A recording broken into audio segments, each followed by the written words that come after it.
چھوٹے ہوتے تھے تو کچھ لوگ نا کہانیوں میں زندہ رہتے تھے، بڑے بوڑھے کہانیاں سنایا کرتے تھے، اور کہانیوں میں ایک کہانی کا مرکزی نقطہ یہ ہوتا تھا کہ خزانہ مل گیا فلانے کو، تو یہ خزانہ بڑی نعمت تھا، اور پھر وہ کہانیاں ہی بچوں کے خواب بھی بن گئیں۔ وہ بعض ایسے بھی تھے نادان جو محنت کرنے کی بجائے کسی خزانے کے چکر میں پڑ گئے کہ کہیں سے کوئی خزانہ ہی ہاتھ لگ جائے، میں سویرے اٹھوں اور جناب میرے نہ بس تکیے کے نیچے نہ خزانہ ہی خزانہ ہو، میں بس جا رہا ہوں تو میری گاڑی سے کوئی چیز ٹکرائے اور میں اتروں تو خزانہ ہی خزانہ ہو۔ وہ چونکہ کہانیوں میں خزانہ تھا، باتوں میں تھا، تو وہ باتیں خیال بن کے طبیعتوں پہ جم گئیں، تو خزانہ تلاش کرتے ہیں لوگ، خزانہ ڈھونڈتے ہیں لوگ، خزانے کی طلب کرتے ہیں، چاہتے ہیں خزانہ ہاتھ آ جائے۔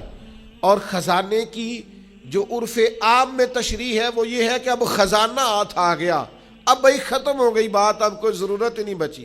اور لوگ بطور تنقید بھی ایک بات کرتے، پتہ نہیں اس کے ہاتھ کون سا خزانہ آ گیا ہے۔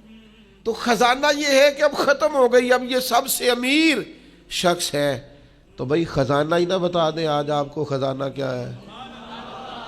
اور خزانہ سارے ہی پا سکتے ہیں، تھوڑی جد و جہد کریں تو خزانے کے قریب جا سکتے ہیں۔ امام بہقی نے، حافظ منذری نے حدیث نقل کی ہے، حدیث کے راوی حضرت جابر ابن عبداللہ رضی اللہ تعالیٰ عنہ ہے۔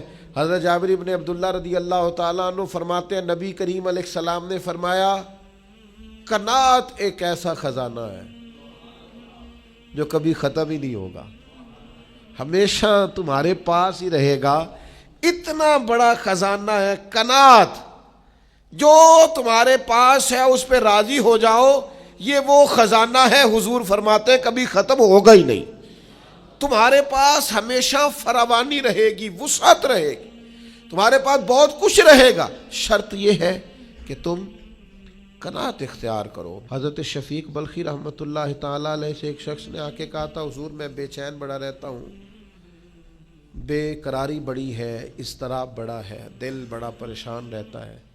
حضرت شفیق بلخی رحمۃ اللہ علیہ فرمانے لگے ایک چیز ہے جو بندے کو راحت میں مبتلا کرتی ہے، اس کے وجود کو ٹھنڈا کر دیتی ہے، وہ کیا ہے؟ کہا وہ قناعت ہے، لالچ چھوڑ دے۔ تھوڑا سا نا میں کیسے آپ کی خدمت میں عرض کروں کہ بعض لوگ اس لالچ کی وجہ سے اپنے بچوں کو وقت نہیں دے پاتے، اپنے بیمار ماں باپ کو ٹائم نہیں دے پاتے، اس لالچ اور ہرس اور ہوس کی وجہ سے ڈھیر ساری دشمنیاں مول لے لیتے ہیں۔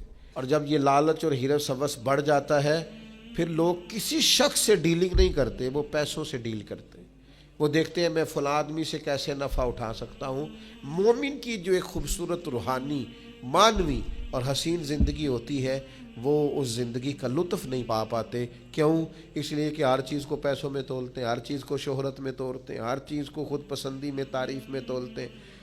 تو کریں، محنت کریں، جد و جہد کریں، آگے بڑھیں، لیکن قناعت والی زندگی اختیار کریں۔